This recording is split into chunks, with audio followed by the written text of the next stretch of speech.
With only $50 in her pocket and a cardboard suitcase held together with twine, 70-year-old Martha Jenkins stood on the sidewalk watching the only home she'd known for 40 years disappear behind a closing door. Her own children had just told her she was a burden they could no longer carry.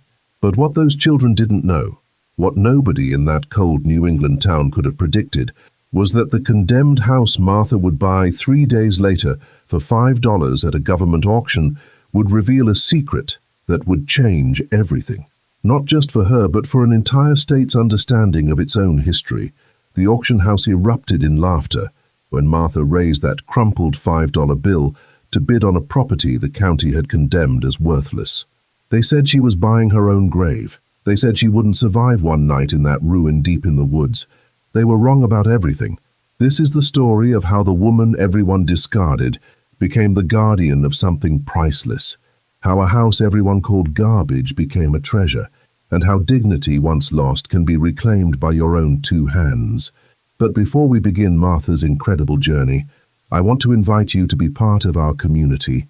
If you love stories about resilience, second chances, and the courage to rebuild when everything seems lost, please subscribe to this channel right now and hit that notification bell. We share inspiring true stories every week about people who refuse to give up, and your support helps us bring these powerful messages to more people who need to hear them. Now, let's go back to that cold November morning when Martha's world fell apart. November 3rd, 2019. The morning started like any other morning for Martha Jenkins, but it would end with her entire life reduced to what she could carry in her arms. Martha was 70 years old, a widow who had lost her husband Robert to cancer 3 years earlier. For 40 years, she and Robert had lived in a modest 3-bedroom house in Burlington, Vermont. They'd raised 2 children there, Michael, now 45, and Susan, now 42. Both had grown into successful adults with careers, families, and comfortable lives. After Robert died, Martha had stayed in the house. It was paid off, left to her in Robert's will. It held 4 decades of memories. The kitchen where she'd taught her children to bake, the living room where they'd celebrated every Christmas, the garden where Robert had spent his final healthy summer planting roses. But the house had also become difficult to maintain. The roof needed work. The furnace was aging. Property taxes kept rising. On her modest Social Security income of $200 monthly, Martha was struggling. 6 months ago, she'd made what she thought was a practical decision. She'd signed the house over to her children, putting both their names on the deed. Michael had suggested it during a family dinner. "Mom, if something happens to you, this will make everything easier. No probate, no legal fees. We're family. We'll take care of you." She'd trusted them completely. Why wouldn't she? These were her children. That trust shattered on November 3rd, when Michael and Susan arrived together unannounced with a real estate agent. "Mom, we need to talk," Michael had said, his voice carrying that particular tone of forced patience that adults use when they've already made a decision and are just going through the motions of discussion. They sat her down in her own living room, the room where she'd nursed them through childhood illnesses, helped them with homework, celebrated their achievements, and explained their decision. "The house is too much for you," Susan said, not quite meeting Martha's eyes. "You're 70 years old. You can't handle the maintenance. It's not safe." "We found a wonderful assisted living facility," Michael added, pulling out a brochure. "Very affordable. You'll have your own room. They provide meals, activities, medical care if you need it." Martha looked at the brochure. The wonderful facility was a single room with a shared bathroom. The cost was $3,000 monthly, more than twice her Social Security income. "How would I pay for it?" she asked quietly. "We've already talked to a buyer for the house," Michael explained. "He's offering $485,000. That's very good for this market. We'll use that money to cover the facility costs. You'll be taken care of." The words hit Martha like physical blows. "You're selling my home?" "It's our house now, Mom," Susan said, her voice harder than Martha had ever heard it. "You signed it over to us, remember? We're making the decision that's best for everyone." "Best for everyone or best for you?" Martha heard herself say, surprising herself with the strength in her voice. Michael's expression turned cold. "That's not fair. We're trying to help you. You're becoming a burden, Mom."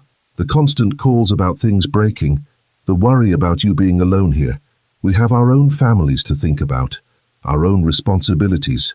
Burden. The word hung in the air like poison. I never asked you for anything, Martha said, her voice shaking now. I've taken care of myself since your father died. I've never been a burden to anyone. Well, you are now, Susan snapped, her patience clearly exhausted. And we're not going to keep carrying you. The house sells in 2 weeks. The buyer wants it empty. You need to pack what you can carry and be ready to move to the facility by the 15th. And if I refuse, Martha asked, though she already knew the answer. The house is legally ours, Michael said flatly. If you refuse to leave, we'll have you evicted. Please don't make this harder than it needs to be. They left shortly after, taking the real estate agent with them to discuss staging the house for sale. They didn't offer to help Martha pack. They didn't ask if she needed money. They didn't stay for the tea she'd prepared before they arrived, back when she still thought this was just a normal visit from her children. Martha sat alone in the silent house for a long time. Then she went upstairs to the bedroom she'd shared with Robert and began to pack. She had no money for movers or storage. Her Social Security check had just gone to utilities and groceries. She had exactly $50.38 in her checking account and $6 in cash in her purse. She packed what she could carry. Clothes, a few photographs, Robert's watch, her mother's Bible, basic toiletries. Everything fit into 2 cardboard boxes and an old suitcase that had belonged to her parents. The suitcase's handle was broken, held together with twine. Everything else, the furniture she and Robert had saved for, the dishes from their wedding, the books they'd collected, the quilts she'd sewn, 40 years of accumulated life, would be left behind for Michael and Susan to dispose of as they saw fit.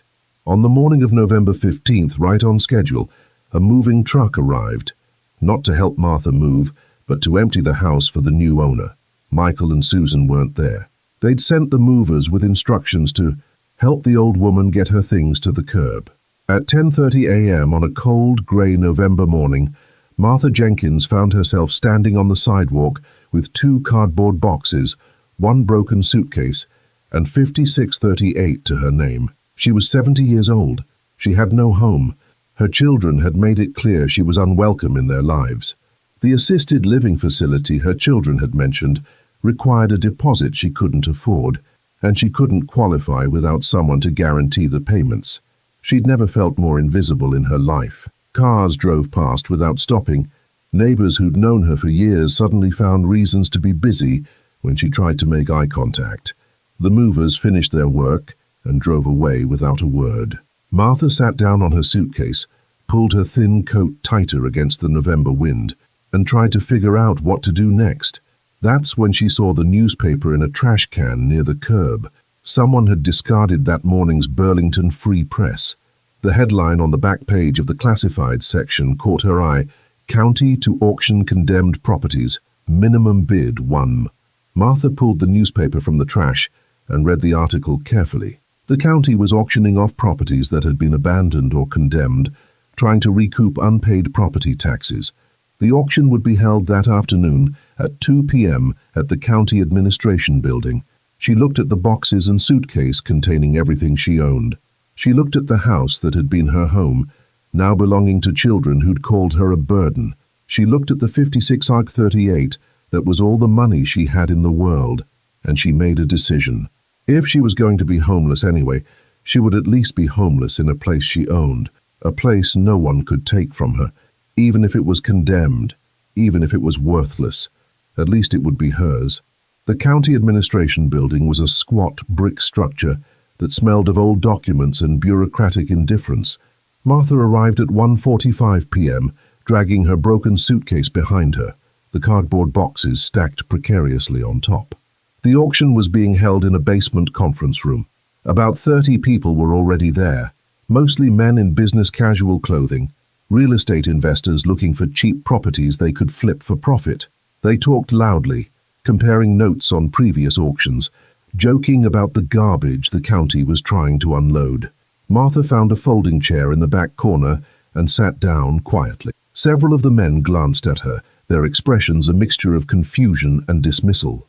An elderly woman with a broken suitcase Clearly wasn't serious competition. The auctioneer was a heavy-set man in his 50s named Donald Pierce. He'd been conducting county auctions for 15 years and had the rapid-fire delivery of someone who wanted to get through the process as quickly as possible. "All right, folks, let's get started," he called out at exactly 2:01 p.m. "We've got 23 properties on the docket today, all sold as is, no warranties, no guarantees. You buy it, you own it, problems and all. Minimum bid is $1. Payment due immediately upon sale. Cash, cashier's check, or money order only. Everybody clear?" The crowd murmured agreement. The first properties went quickly. A small commercial building in downtown Burlington went for $45,000. A lot with foundation issues sold for $12,000.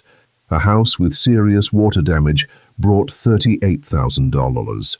The investors bid aggressively, driving prices up, clearly knowing which properties had potential. Martha watched quietly, learning how the process worked. When a property was announced, Pierce would describe its location, size, and known issues.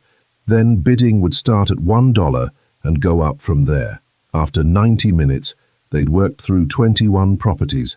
Martha's hands were sweating despite the cool basement air. She had $56,380. If any property went for more than that, she was out of options. "All right, second to last," Pierce announced, his voice showing the fatigue of a long afternoon. "This one's a real winner, folks." His tone made clear he was being sarcastic. Property number 22, located at the end of Timber Ridge Road, approximately 12 miles outside city limits. Structure is a single-family dwelling, approximately 1,200 square feet, built circa 1870. A few people in the audience laughed. A house from 1870 that was being auctioned off was clearly in terrible condition. Pierce continued, reading from his notes. Property has been abandoned for approximately 15 years. No electricity, no running water, no septic system currently functional. Structure has significant roof damage, broken windows, foundation issues, and extensive mold. County inspector has condemned the property as uninhabitable and recommended demolition. More laughter from the crowd. Access is via an unpaved forestry road, impassable in winter months. No nearby neighbors. Property sits on 2.3 acres of heavily forested land, and just to sweeten the deal, there's an active family of raccoons living in what used to be the kitchen. The room erupted in laughter. "So," Pierce said with a grin, "who wants to start the bidding at $1 for this prime piece of real estate?" Silence. No one raised their hand. No one was interested in a condemned house in the woods with no utilities and raccoons for roommates. "Come on, folks," Pierce cajoled. $1. It's a steal at twice the price." More laughter, but still no bids. Pierce shrugged. "All right, if there are no bids, we'll move on to the final property and—" $5, Martha said quietly from the back of the room. Every head turned to look at her. Pierce squinted toward the back of the room. "I'm sorry, did someone bid?" $5, Martha repeated, louder this time, standing up so he could see her. Her hand shook slightly as she held up a $5 bill. "I bid $5 for the property." The room fell completely silent for about 3 seconds. Then the laughter started. It wasn't polite chuckling. It was loud, mocking laughter. Several of the investors were actually pointing at her, grinning at each other like they'd just witnessed the funniest thing they'd ever seen. "Lady, do you have any idea what you're bidding on?" One of the men called out. "That place is a death trap. You're 70 years old. You'll die out there in a week. You're literally buying a raccoon condo," another man added to more laughter. Pierce held up his hand for quiet. "Ma'am, I need to make sure you understand what you're bidding on. This property is condemned. It's not livable. It has no utilities. It's 12 miles from town on a road that's not maintained. Are you sure you want to proceed?" "I'm sure," Martha said, her voice steady now. $5 is my bid." Pierce looked around the room. "Anyone want to bid against the lady? $6, anyone?" More laughter, but no competing bids. Why would anyone pay even $6 for a property that would cost tens of thousands to make remotely habitable? "All right then," Pierce said, shaking his head slightly. "Going once at $5, going twice." He paused, giving anyone a chance to stop the madness. No one did. "Sold. Property number 22 to the lady in the back for $5. The room burst into applause and laughter. Martha ignored them. She walked to the front of the room, pulled out her wallet, and carefully counted out 5 $1 bills. She placed them on the table in front of Pierce. "I'll need to see ID and you'll need to sign the transfer documents," Pierce said, his amusement fading into something like concern. "Ma'am, are you really sure about this? I'm legally obligated to sell it to you since you're the high bidder, but I really think you should reconsider." "I'm sure," Martha said simply. "I've never been more sure of anything in my life." Pierce sighed and pulled out the paperwork. "All right, what's your name?" "Martha Jenkins." As Pierce filled out the forms, one of the investors approached. He was a younger man, probably in his 30s, wearing an expensive watch and designer jeans. "Look, I don't know what your situation is," he said not unkindly, "but that place is genuinely dangerous. The floor is rotted through in places, the roof has holes. There's no heat, no water, nothing. You can't live there. You're going to get hurt or freeze to death." "Thank you for your concern," Martha replied politely, "but I'll manage." "With what?" he pressed. "Renovation would cost at least $60,000–$70,000, probably more. Do you have that kind of money?" Martha looked at him directly. "I have everything I need." It was a lie, but it was said with such quiet confidence that the man actually stepped back. Pierce finished the paperwork and had Martha sign in several places.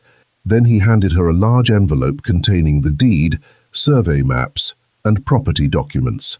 "Congratulations," he said, though his tone suggested he thought she was making a terrible mistake. "You now own property number 22. The address is 1847 Timber Ridge Road. Here's a map showing how to get there. And, good luck. You're going to need it." Martha took the envelope and the map. She picked up her suitcase and boxes, and she walked out of the county building, while 30 real estate investors watched her go, most of them still chuckling about the crazy old woman who just bought her own death sentence for $5. But Martha wasn't listening to them anymore.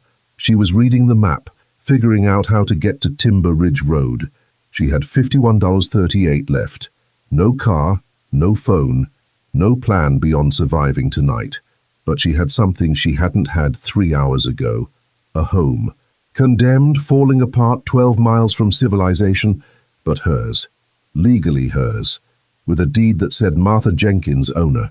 No one could take it from her. Not her children. Not anyone. It was a start.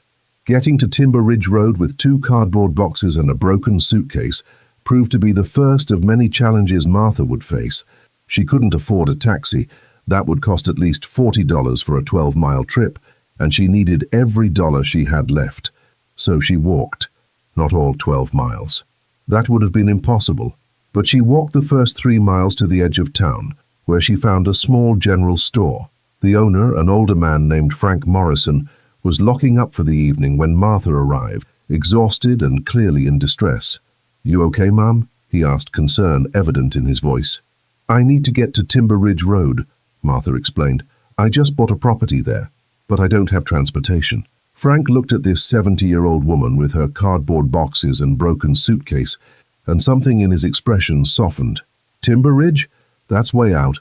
Not much out there but old logging roads and forest." "I know," Martha said. "That's where I'm going." Frank studied her for a moment, then made a decision.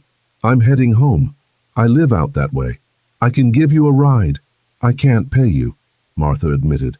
"Didn't ask you to," Frank replied simply. "Come on. Trucks around back." The drive took 30 minutes, most of it on increasingly rough roads.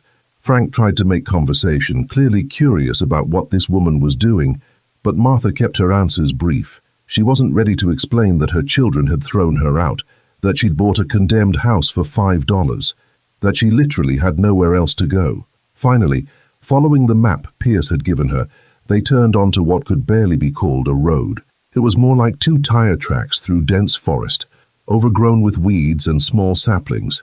"This is Timber Ridge Road," Frank said doubtfully.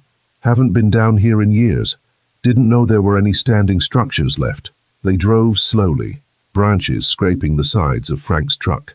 After about a quarter mile, the tracks opened into a small clearing, and there it was, Martha's house. Even in the fading November light, even with Frank's headlights illuminating it, the place looked like something from a nightmare. It was a small structure, probably originally built as a hunting cabin or logger's cottage sometime in the 1870s. The original construction had been solid, thick timber frame, stone foundation, but 150 years and at least 15 years of complete abandonment had taken their toll. The roof sagged in the middle and had a visible hole on the right side, probably 3 feet across. Every window was broken, just empty frames with shards of glass clinging to rotted wood. The front door hung crooked on one hinge. Vines and small trees grew up against and partially through the walls. The front porch had collapsed entirely on one side. The whole structure leaned slightly to the left, as if the forest was slowly pulling it down into the earth. Frank let out a low whistle. "That's what you bought?" "That's what I bought," Martha confirmed. "Ma'am, you can't live there. That's not a house. That's kindling waiting for a strong wind." "It's my house," Martha said quietly. "It's all I have." Frank was quiet for a moment. Then he sighed. "Let me at least help you get your things inside. And I've got a tarp in the back. We can put it over that hole in the roof. Won't be perfect, but it'll keep the worst of the rain off." They spent the next 45 minutes making the place marginally more habitable. Frank helped Martha clear a path to the door and used his crowbar to force it open. The wood had swollen with moisture and was stuck tight. Inside was even worse than outside. The main room was maybe 300 square feet, with what had been a kitchen area on one side and a small bedroom visible through a doorway. Everything was covered in dirt, leaves, animal droppings, and the black stain of mold. The smell was overwhelming. Rot, decay, and the musky odor of animals. The floor had holes in several places where the boards had rotted through completely. The ceiling showed water damage throughout, and yes, there was indeed a hole where you could see straight through to the darkening sky above. In the kitchen area, they could hear scratching and chittering. The raccoons, apparently unimpressed by the new ownership, were still in residence. Frank went back to his truck and returned with the tarp, some rope, a flashlight, and a bottle of water. Working together, they managed to get the tarp over the roof hole and secured it with rope tied to exposed beams. It wasn't pretty, but it would keep rain from pouring directly into the house. "I've got an old camping lantern in the truck," Frank said. "Battery-powered. You can have it. And here," he pulled out a $20 bill. "There's a camp store about 5 miles back the way we came. They've got basic supplies." "I can't take your money," Martha protested. "You can and you will," Frank said firmly but kindly. "Consider it a housewarming gift. Now listen, I come this way every few days checking on some rental properties I own. I'll stop by to see how you're doing, but ma'am, honestly, you should reconsider this. The first hard freeze is coming any day now. This place has no heat. You could die out here." "Thank you for your concern and your help," Martha said, meaning it. "But I'll be fine." Frank clearly didn't believe her, but he'd done what he could. He gave her the lantern, made her promise to be careful, and reluctantly drove away. Martha stood in the clearing, watching his tail lights disappear through the trees. Then she turned to face her new home. In the gathering darkness, with the wind moving through the pines around her and the old house creaking like a ship at sea, Martha felt the weight of her situation settle on her shoulders like a physical burden. She was 70 years old. She had $51.38 and the clothes on her back. She was standing in front of a building that should be demolished, with no electricity, no water, no heat, and a family of raccoons as roommates. Any reasonable person would have broken down crying, would have admitted defeat, would have found her way back to town and thrown herself on the mercy of social services. But Martha wasn't feeling reasonable. She was feeling something else entirely, something she hadn't felt in a long time. Angry, not at her children, though she had every right to be, not at the world, though it would have been justified, angry at herself, for being weak, for letting herself become dependent, for signing over her house, for trusting people who'd proven themselves untrustworthy. And beneath the anger was something harder and stronger, determination. She'd been called a burden. She'd been discarded.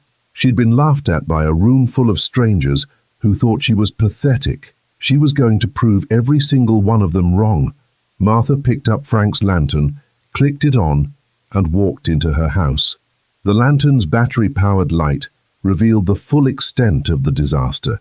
The floor was covered in decades of accumulated debris, Leaves, branches, animal nests, broken glass, and things she didn't want to examine too closely. The walls were water-stained and mouldy. The small kitchen area had an ancient wood-burning stove that was so rusted it looked like it might crumble if touched. A crude wooden table sat against one wall, surprisingly still intact, though covered in grime. The bedroom was barely better, a small space with a broken bed frame and more evidence of animal habitation. From somewhere in the kitchen area came an aggressive chittering sound. Martha turned the lantern toward it and saw a mother raccoon and 3 babies watching her from the top of a cabinet. The mother's eyes gleamed in the light, and she definitely wasn't happy about the intrusion. "This is my house now," Martha said aloud, surprised by how steady her voice sounded. "But you can stay for tonight. Tomorrow you'll need to find a new place." The raccoon chattered back, clearly not intimidated. Martha almost smiled. At least someone in this house had fighting spirit. She spent the next hour clearing a small area of floor in the main room. Using a stick from outside, she swept away the worst of the debris, creating a space about 6 feet by 6 feet that was relatively clean. She laid out her coat as a ground cloth, then opened one of her cardboard boxes and pulled out a blanket. From her suitcase, she took Robert's watch and her mother's Bible. She set them carefully on the floor beside her, the 2 most precious things she owned. She ate half of a granola bar she'd saved from breakfast, her only meal that day. She drank some of the water Frank had given her.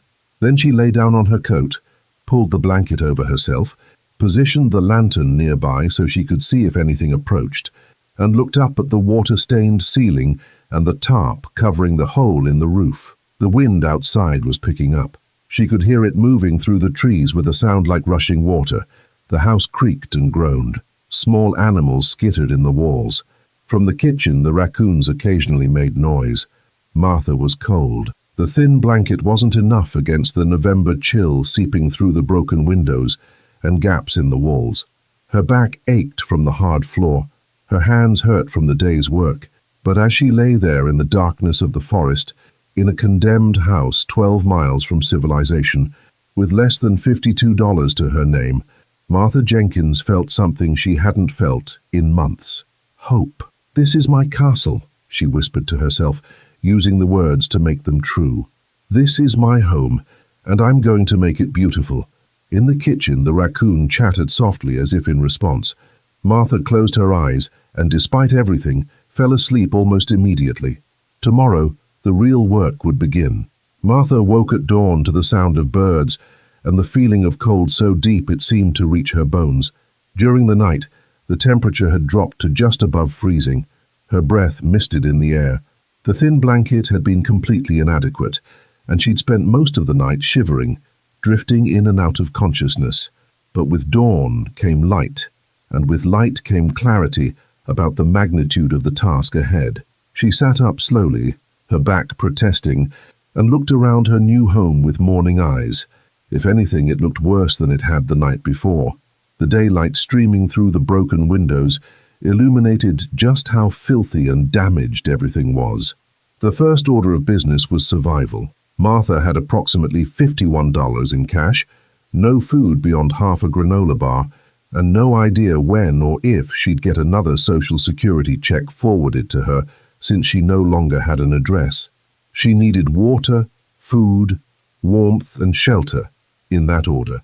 Water was the easiest problem to solve. The property sat in forest land, which meant there had to be water nearby. Martha spent an hour exploring the immediate area around the house and found what she was looking for. A small creek about 200 yards down a slight slope, running fast and clear over rocks. It probably wasn't safe to drink without boiling, but it would work for washing and cleaning. She'd need to figure out the drinking water problem later. She used the empty water bottle Frank had given her to carry creek water back to the house. Multiple trips. Her 70-year-old legs protested the steep slope, but she pushed through. Back at the house, she began the monumental task of cleaning. With no broom, she used a pine branch with bushy needles. With no dustpan, she swept debris toward the door and pushed it outside with her hands. With no gloves, her hands quickly became scratched and dirty, fingernails breaking as she pulled up larger pieces of garbage and debris. It was slow, exhausting work. Every movement kicked up dust that made her cough. The smell of mold was so strong it made her nauseous. Her back ached constantly from bending over, but she worked steadily, methodically, refusing to stop even when her body begged for rest. By noon, she'd cleared most of the main room's floor. The wooden boards beneath were in better condition than she'd expected, scarred and stained, but solid. She realized that the original builders had used old-growth timber, the kind that doesn't rot easily. Beneath 150 years of neglect was quality craftsmanship that had survived. The discovery gave her hope. She took a break to eat her remaining half granola bar and drink some of the creek water. She knew she was taking a risk with the water, but she had no choice. Dehydration would kill her faster than a mild stomach bug. In the afternoon, she tackled the raccoon problem. The family had retreated to their den in the damaged ceiling, clearly annoyed by all the activity. Martha knew she couldn't just evict them violently. They were mother and babies, and despite everything, Martha still had compassion for creatures just trying to survive. Instead, she made their stay uncomfortable. She banged on the walls near their den. She played the radio from the lantern loudly. She made the house as inhospitable as she could. By evening, the raccoons had left, climbing out through the roof hole and disappearing into the forest. Martha immediately stuffed the hole with branches and the tarp to prevent their return. She'd survived day one. That night, she used some of her precious remaining money to walk the 5 miles to the camp store Frank had mentioned. The owner, a woman named Carol, was suspicious at first. A disheveled elderly woman with scratched hands and dirty clothes coming in at dusk. But when Martha politely asked about buying rice, beans, and salt with her limited funds, Carol's expression softened.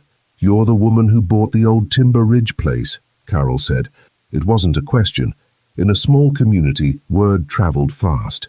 "I am," Martha confirmed. Carol sold her 10 pounds of rice, 5 pounds of dried beans, salt, a box of matches, and a large container of water purification tablets. The total should have been about $35, but Carol only charged her $20. "Call it a neighbor discount," Carol said. "And here," she added a partial loaf of bread and some cheese. "These are from yesterday. Can't sell them anyway." Martha's eyes welled up at the unexpected kindness. "Thank you."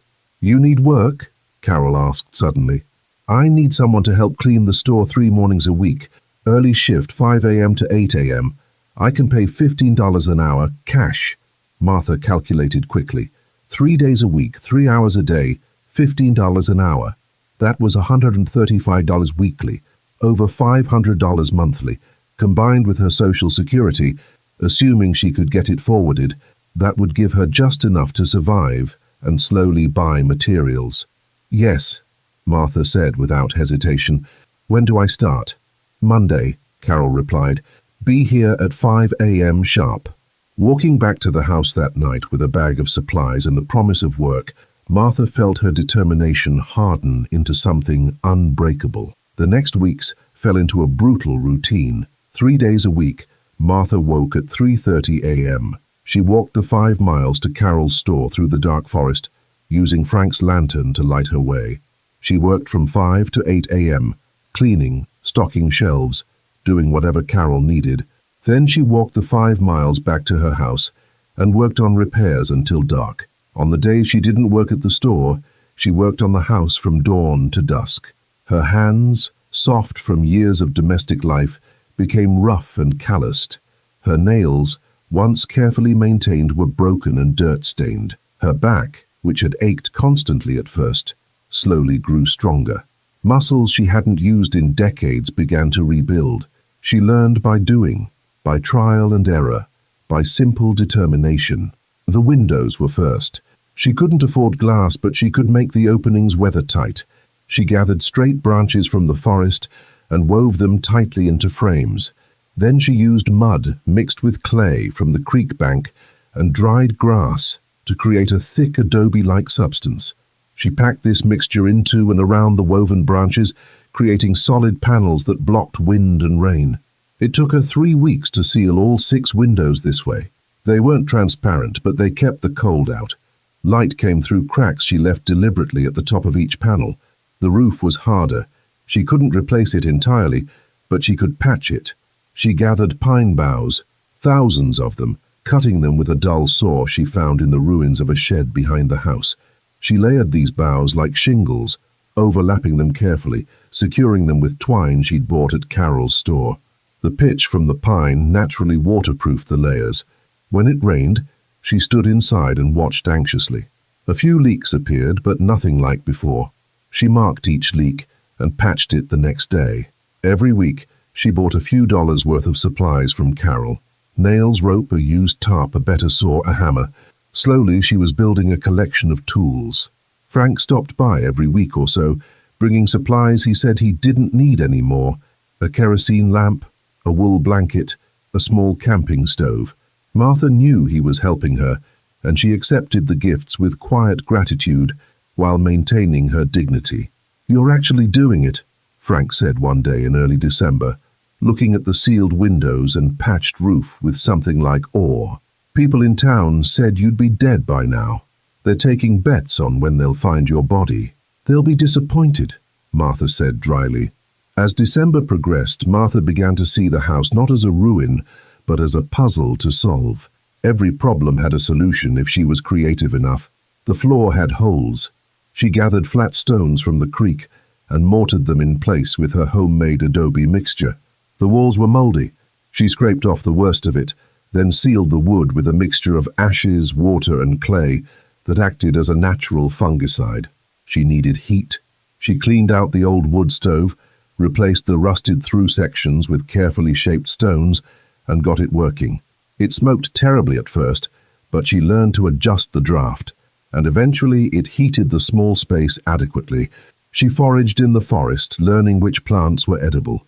Acorns could be leached and ground into flour. Certain roots were edible. Wild onions grew near the creek. She supplemented her rice and beans with these foraged foods, eating simply but adequately.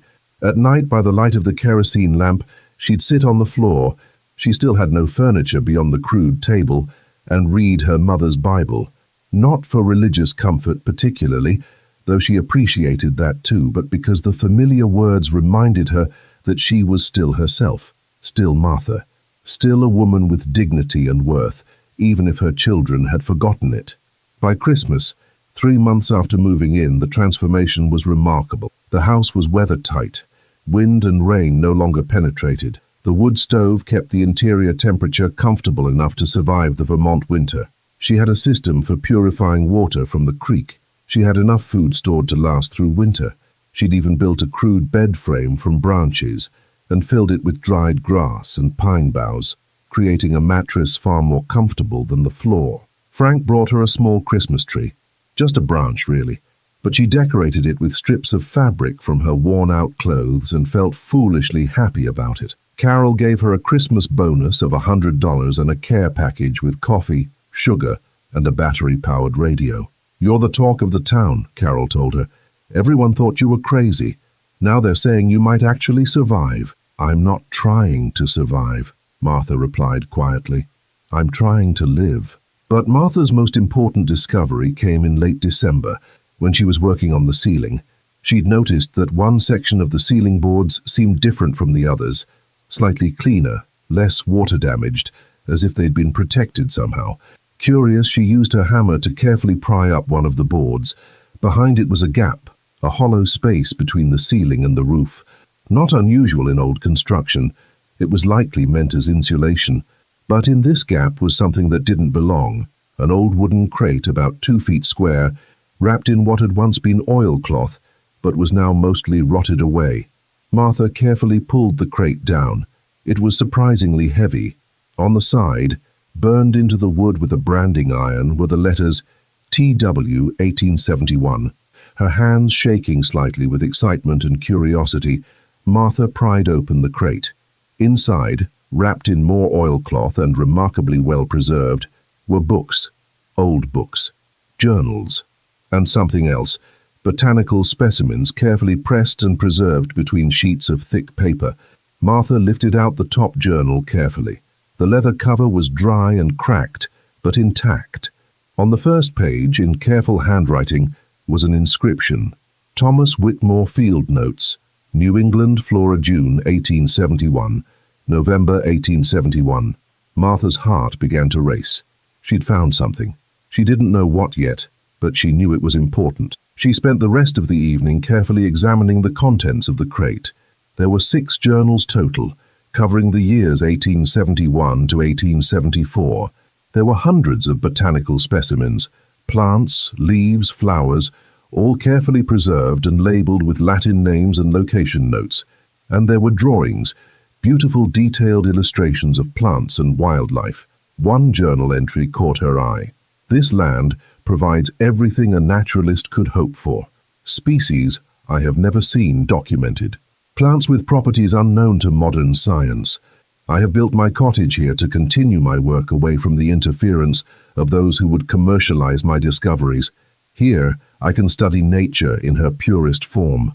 I fear my health is failing, but I am content. My work will survive me. I have hidden my journals and specimens where they will be safe until someone worthy finds them. Martha sat back, her mind reeling. Thomas Whitmore. The name sounded familiar. Where had she... Then she remembered. In Carroll's store there was a small historical display about the local area. One section mentioned early naturalists and botanists who had explored the Vermont wilderness in the 1800s. And yes, there had been a name. Thomas Whitmore, a renowned British naturalist who had disappeared in Vermont in the 1870s. His body was never found. His life's work was believed lost. Martha looked around her worthless house with new eyes. She wasn't living in a condemned ruin. She was living in a historical site, the last known residence of a famous naturalist whose work had been lost for 150 years, and she had just found it. Martha spent the next week carefully examining everything in the crate.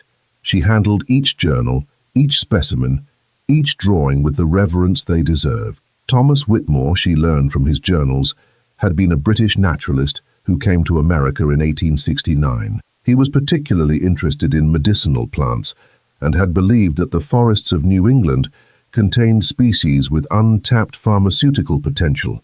His journals were meticulous. Every entry detailed observations about plant behavior, seasonal changes, wildlife interactions, and potential medicinal properties. He had experimented with creating tinctures and medicines, documenting successes and failures. Some of his observations were remarkably ahead of his time. He'd written about what we now call ecosystems, understanding the interconnectedness of species long before ecology became a formal science. He documented plant species that, according to his notes, had properties for treating pain, infection, and inflammation.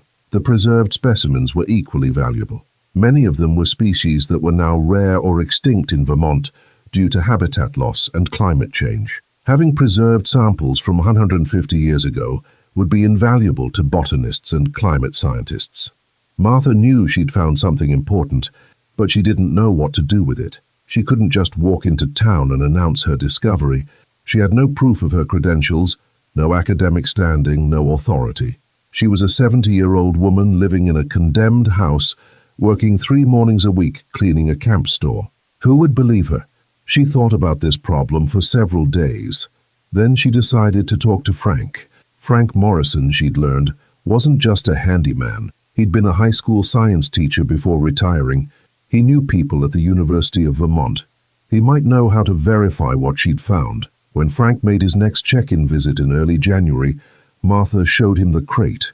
Frank's eyes went wide as he examined the journals. "Martha, do you know what this is?"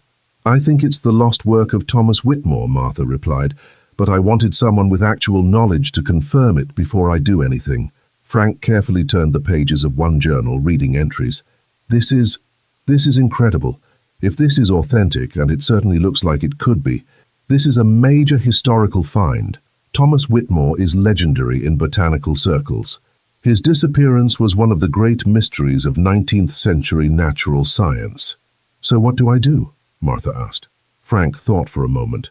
"I have a friend, Dr. Patricia Chen, who teaches botany at UVM. She specializes in historical plant studies. Would you be willing to let me show her these? Just photographs at first, to see if she thinks they're worth authenticating." Martha hesitated. These journals had been hidden for 150 years, waiting for someone to find them.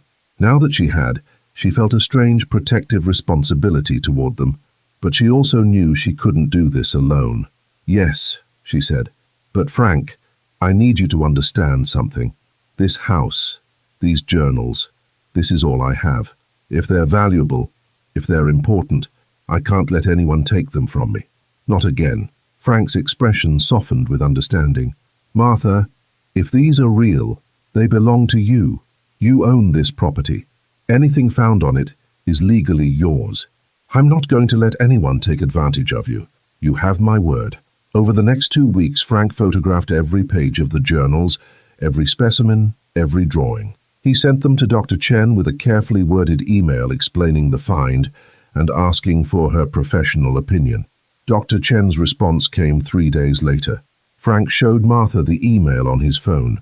"Frank, if this is a hoax, it's the most elaborate and well-researched hoax I've ever seen, but I don't think it's a hoax." The handwriting matches known samples of Whitmore's script. The Latin nomenclature is correct for the 1870s. Several of the plant species described are ones that Whitmore was known to be interested in. More importantly, some of the specimens appear to be species that were declared extinct in Vermont in the 1920s. If these samples are authentic, they would be the only preserved examples in existence. I need to see these in person. I need to authenticate them properly. If they're real, this is one of the most significant botanical historical finds in decades. The house where these were found, is it really the original Whitmore cottage? If so, the structure itself would be historically significant. It should be preserved. Martha read the email twice, her hands shaking slightly. "What does this mean?" she asked Frank. "It means," Frank said carefully, "that your $5 house is worth a lot more than $5. The journals alone could be priceless from a historical perspective. The specimens are scientifically valuable, and the house itself, if it can be verified as Whitmore's residence, could be eligible for historical landmark status." "What's that mean in practical terms?" Martha pressed. "It means grant money for restoration. It means protection from demolition. It means the state would have interest in preserving the property as a historical site." Frank paused. "Martha, you might have just saved yourself and this house." Martha sat down heavily on her makeshift bed. For weeks, she'd been living day to day, focused on pure survival. She'd been proud of the fact that she'd made the house weather-tight, that she'd survived the early winter, that she'd proven she wasn't helpless. But this was different. This wasn't just survival. This was significance, purpose, legacy. "I want Dr. Chen to see them," Martha said decisively. "But here, she comes here." "I'm not taking them anywhere," Frank smiled. "I'll arrange it." Dr. Patricia Chen arrived 2 weeks later, in late January. She was a woman in her 50s, professional and somewhat skeptical despite her email. Martha could tell she was expecting to be disappointed. That skepticism lasted approximately 5 minutes. Dr. Chen examined the journals with increasing excitement, occasionally making small sounds of amazement. She studied the specimens with a magnifying glass, comparing them to reference materials she'd brought. "This is real," she finally said, looking up at Martha with something like awe. "This is absolutely real. Mrs. Jenkins, do you understand what you found?" "I think so," Martha replied, "but I'd like you to explain it to me properly." Dr. Chen spent the next hour doing exactly that. She explained that Thomas Whitmore had been one of the leading naturalists of his era, comparable to Darwin in his observational skills and dedication. His work had promised to revolutionize botanical medicine, but his disappearance had ended that promise.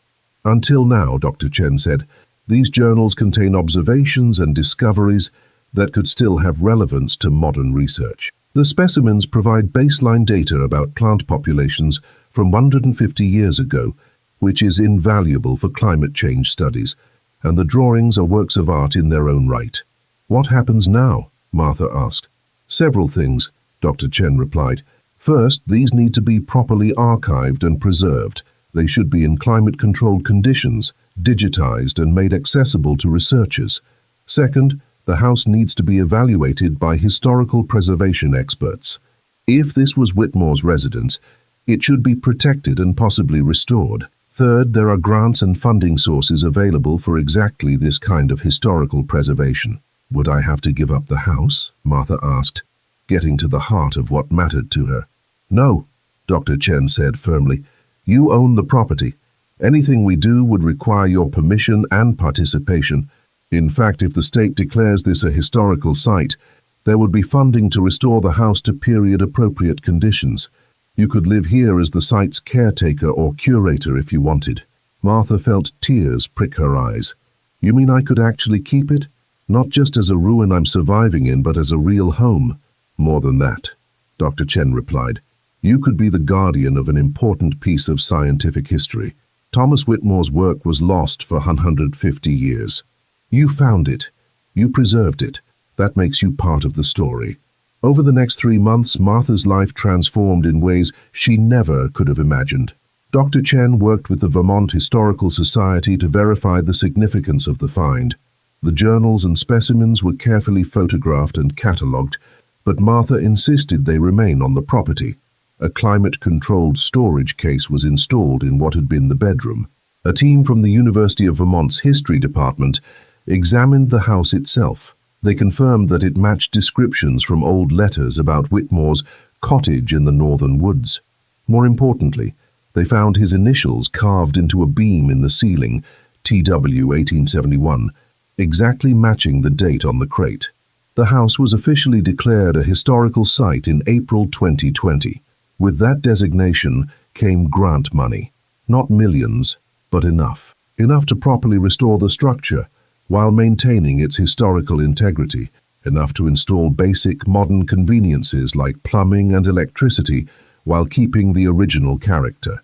Enough to transform Martha's survival shelter into an actual home. The work began in November 15, 2020, exactly 1 year after Martha had been left on a sidewalk with a cardboard suitcase and $56 to her name. The transformation of both Martha and her house was complete. The house had been restored beautifully. The structure still looked like a 19th century cottage that was required by the historical designation, but it was now solid, sound, and weather-tight. The roof had been properly replaced with period-appropriate wooden shingles. The windows had glass again, though they'd kept Martha's handmade shutters as a reminder of the survival months. The stone foundation had been repaired and reinforced. Inside, the original wood floor had been restored and refinished. The walls, now free of mold and properly sealed, showed the beautiful grain of old-growth timber. The wood stove had been replaced with a replica that actually worked safely. Modern plumbing and electricity had been installed, but carefully hidden to maintain historical authenticity. The bedroom now held a proper bed, a desk, and shelving for books. The main room had comfortable furniture, a small kitchen area with a propane stove, and a work table where Martha could study the Whitmore journals. The climate-controlled case holding the original journals and specimens sat in a place of honor, allowing Martha to show them to visitors while keeping them protected. Outside, a small parking area had been cleared, and a discreet sign marked the location. Whitmore Cottage, Historical Site, Estia, 1871. Martha herself had transformed as well. She'd regained weight she'd lost during the desperate early months. Her face, which had looked gaunt and exhausted a year ago, now glowed with health and purpose. Her hands, though still showing the calluses from her months of hard labor, were clean and cared for. She wore simple, practical clothes, but they were clean and well-maintained. Her grey hair, which she'd neglected during the survival months, was now neatly trimmed and styled. But the biggest change was in her eyes. The defeated, hurt expression that had been there when her children abandoned her was gone, replaced by confidence and quiet pride. She was no longer a woman who'd been discarded. She was Martha Jenkins, discoverer of the Whitmore documents, curator of Whitmore Cottage, and recognized contributor to Vermont historical preservation.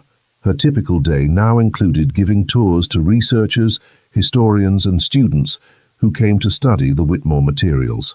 She'd learned enough about Whitmore's work to serve as a knowledgeable guide. The University of Vermont paid her a modest stipend as the site's official caretaker. Combined with her continued work at Carol's store, which she'd kept because she enjoyed it, her social security, which had finally been forwarded to her new address, and the caretaker stipend. She was earning enough to live comfortably for the first time in years. Frank Morrison had become a close friend. He visited regularly, helping with maintenance and enjoying long conversations about history and nature. Carol had become another friend, proud that she'd given Martha that first job when Martha most needed it. Martha had even developed a relationship with Dr. Chen, who visited monthly to continue cataloging the Whitmore materials, and had become a genuine friend, rather than just a professional contact. But Martha's children had not been part of this transformation. She hadn't contacted them since they'd abandoned her. She'd moved on, built a new life, and found peace without them, until they appeared on November 15th, 2020. Martha was in the garden when she heard the car. She'd started a small vegetable garden in the spring, and it had flourished in the forest clearing. She was harvesting the last of the autumn vegetables, enjoying the late morning sunshine, when an expensive SUV pulled into the parking area. She knew who it was before they got out of the car. She'd seen that vehicle before in what seemed like another lifetime. Michael and Susan stepped out, both dressed in expensive casual clothes, both wearing expressions of forced friendliness that didn't quite reach their eyes. Martha straightened from her gardening, brushed dirt from her hands, and waited. She didn't go to greet them. She didn't smile. She simply waited.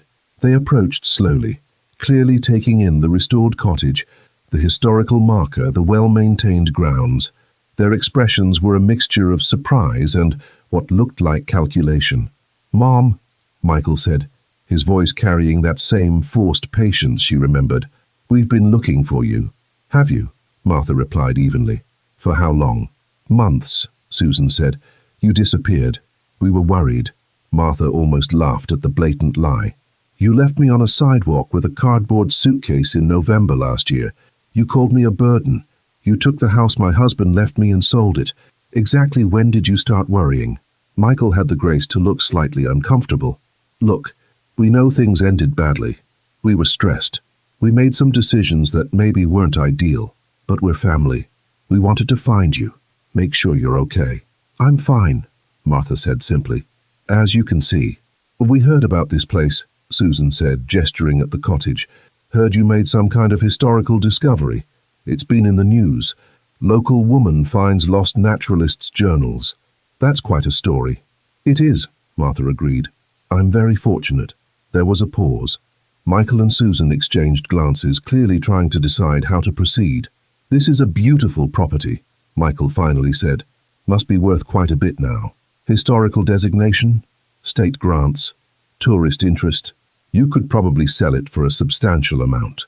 There it was, the real reason they'd come. "I'm not selling," Martha said. "But Mom," Susan jumped in, "you can't live out here alone. You're 71 years old. What if something happens? What if you get sick? It's not safe." "It's perfectly safe," Martha replied. "I have friends who check on me regularly. I have a phone now, and cell service works here. I have electricity, running water, heat. I'm comfortable and happy." "But this place," Michael pressed, clearly not willing to give up.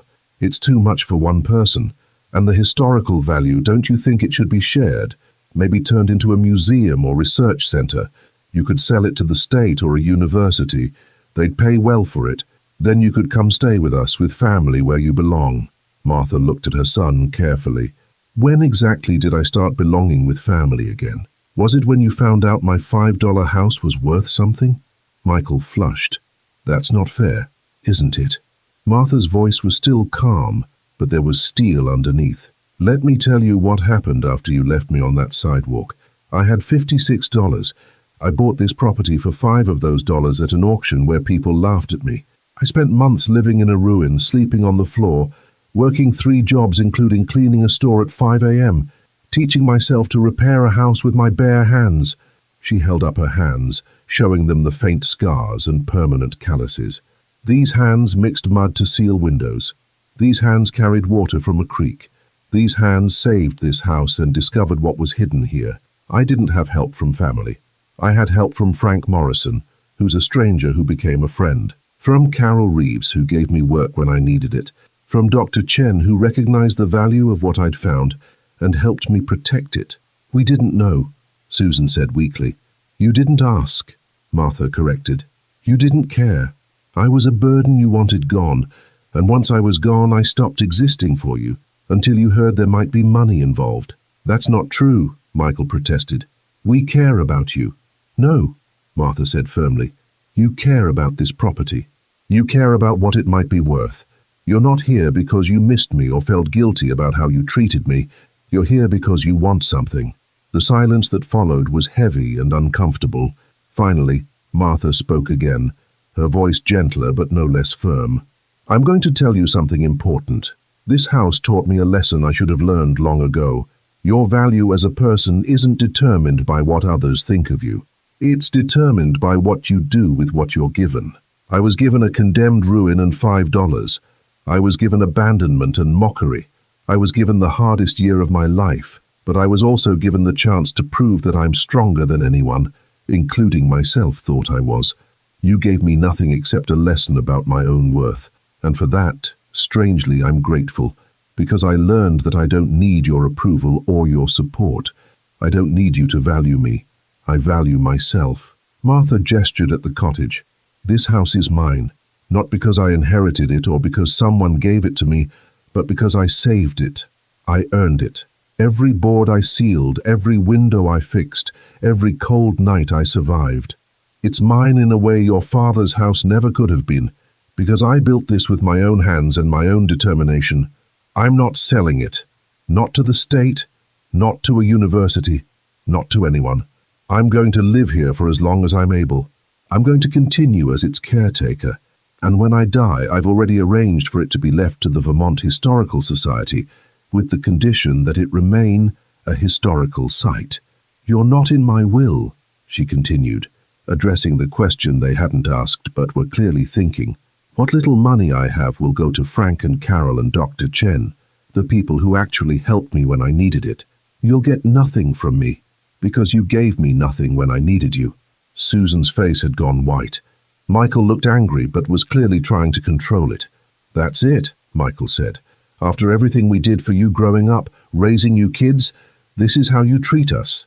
You didn't raise me, Martha said quietly. I raised you. I gave you everything I had for 45 years. I supported you, loved you, sacrificed for you, and the moment it was inconvenient to have me around, you threw me away. You treated me like garbage. So yes, this is it. You're not welcome to stay. You're not welcome to visit unless you're genuinely interested in rebuilding a relationship, not a financial opportunity. And I don't need your approval or your presence in my life anymore. I've learned to live without you, and I'm happier for it. Michael started to say something, stopped, then turned and walked back to the SUV. Susan followed after a moment's hesitation. At the car, Susan turned back. We're sorry, she said. For what it's worth, we're sorry. I believe you, Martha replied, but sorry doesn't change anything. Goodbye, Susan. They drove away without another word. Martha stood in her garden, watching them go, and felt nothing. No anger, no satisfaction, no regret, just peace. Frank appeared from the cottage. He'd been inside doing some maintenance and had clearly stayed out of sight during the confrontation. You okay? He asked. I'm perfect, Martha replied, and meant it. Absolutely perfect. 2 years after buying the cottage for $5, Martha Jenkins celebrated her 72nd birthday with people who had become her true family. Frank Morrison was there, bringing tools disguised as birthday presents because he knew Martha always needed tools. Carol Reeves came with homemade pie and stories about customers at the store. Dr. Patricia Chen arrived with a gift that made Martha cry, a published academic paper about the Whitmore documents with Martha, listed as co-author and discoverer. A dozen other people came too, researchers who'd studied the Whitmore materials, students who'd visited the cottage, neighbors from the surrounding area who'd watched Martha's transformation with admiration. They gathered in and around the cottage, which now looked nothing like the condemned ruin Martha had first encountered. It was a home, warm, comfortable, filled with life and purpose. During the informal celebration, Dr. Chen made a small speech. 2 years ago, the academic world believed Thomas Whitmore's life work was lost forever. One determined woman, working alone with almost nothing, found it and preserved it. Martha's discovery has already led to new research in botanical medicine, climate change studies, and historical ecology.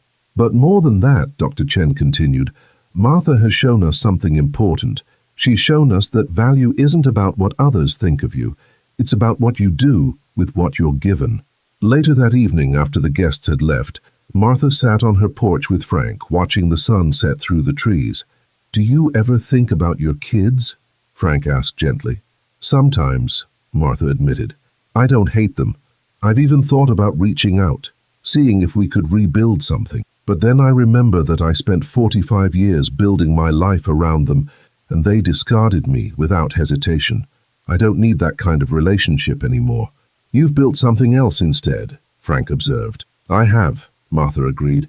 "I've built a life that's mine, a home that I saved with my own hands, friendships based on mutual respect rather than obligation, a purpose that gives me meaning." She looked at the cottage, her cottage, glowing warmly in the fading light. "You know what's strange? If my children hadn't abandoned me, I never would have found this place. I never would have discovered Whitmore's work. I never would have learned how strong I actually am. So in a way they gave you a gift they just didn't mean to." "Exactly," Martha said. "They tried to throw me away. Instead, they freed me to find out who I really am." Frank was quiet for a moment, then asked, "Any regrets?" Martha thought about it honestly. "I regret that I wasted so many years being dependent on their approval. I regret that I let myself become someone who could be discarded. But I don't regret how things turned out. This," she gestured at the cottage, the forest, the life she'd built, "this is exactly where I'm supposed to be." Over the next year, Martha's story spread beyond Vermont. A documentary filmmaker asked to tell her story. A publisher wanted her to write a book about her experience. Universities invited her to speak about resilience and historical preservation. She did some of it. She told her story when it might help others. But she never left the cottage for long. This was her home, her purpose, her legacy. She spent her days maintaining the cottage, continuing to study Whitmore's work, and welcoming the steady stream of researchers and visitors who came to see the historical site. She spent her evenings reading by the wood stove, tending her garden, and enjoying the deep peace that comes from knowing exactly who you are and what you've accomplished. Frank remained her closest friend. Carol visited weekly. Dr. Chen became not just a colleague but a confidant. Martha built a family of choice, people who valued her for who she was, not what they could get from her. Her children never returned. Martha heard through the local grapevine that they'd sold their father's house for a substantial profit and used the money to upgrade their own homes. She felt nothing when she heard this. They'd made their choices. She'd made hers. On quiet evenings, Martha sometimes walked through the cottage, running her hands over the walls she'd sealed, the windows she'd fixed, the floors she'd restored. She'd think about the woman who'd arrived here 2 years ago with a cardboard suitcase and $56. That woman had been broken, abandoned, defeated. This woman, the woman Martha had become, was none of those things. She was strong. She was valued. She was home. And she'd learned the most important lesson of her life, that you are never too old to start over. That dignity lost can be reclaimed, that the things others throw away might be treasures waiting to be discovered, that sometimes the worst thing that happens to you can become the best thing that ever happened, if you're brave enough to see it through. Martha Jenkins had been kicked out at 70 with nothing but $5 and a dream of dignity. She'd bought a house everyone called worthless and made it priceless. She'd taken the abandonment that should have destroyed her and used it to discover her own strength. She'd proven that your value isn't determined by who discards you, but by what you choose to build from the ashes of what was taken away. And she'd learned that sometimes the $5 house you buy in desperation becomes the home you were always meant to find. If Martha's story moved you, please hit that subscribe button and turn on notifications. We share powerful stories of resilience and second chances every week, and your support helps us reach more people who need these messages of hope. Drop a comment below. Have you ever been underestimated or discarded? How did you prove them wrong? Your story might inspire someone else who's struggling right now. Martha Jenkins' journey teaches us profound truths about human resilience and self-worth. She was abandoned by the people who should have loved her most. She was mocked for buying a house everyone else called worthless. She survived months of brutal hardship that would have broken most people, but she refused to accept others' judgment of her value. She refused to believe that being old meant being helpless. She refused to let abandonment define her.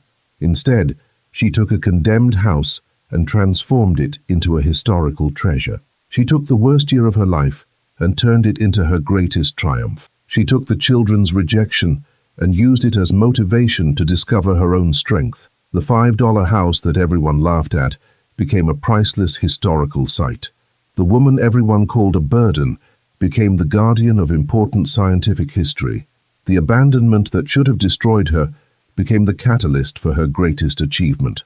Martha's story reminds us that age is not weakness. That being discarded doesn't mean being worthless. That sometimes the things others throw away are exactly what we need to find our true purpose. She also teaches us something important about family. Real family isn't just about blood relations. It's about people who value you, support you, and stand by you when times are hard. Martha's real family turned out to be Frank, Carol, Dr. Chen, and the community she built around her chosen purpose. Most importantly, Martha shows us that it's never too late to start over.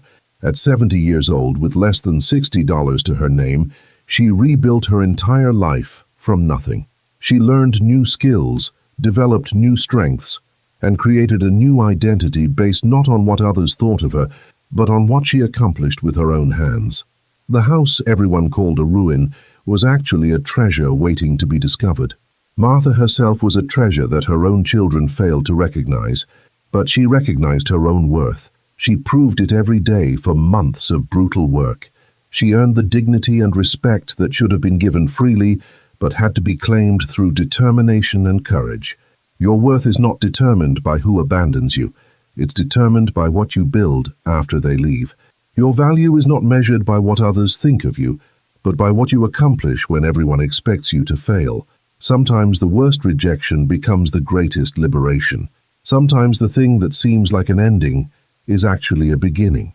And sometimes the $5 investment in yourself becomes priceless. Thank you for watching Martha's incredible journey.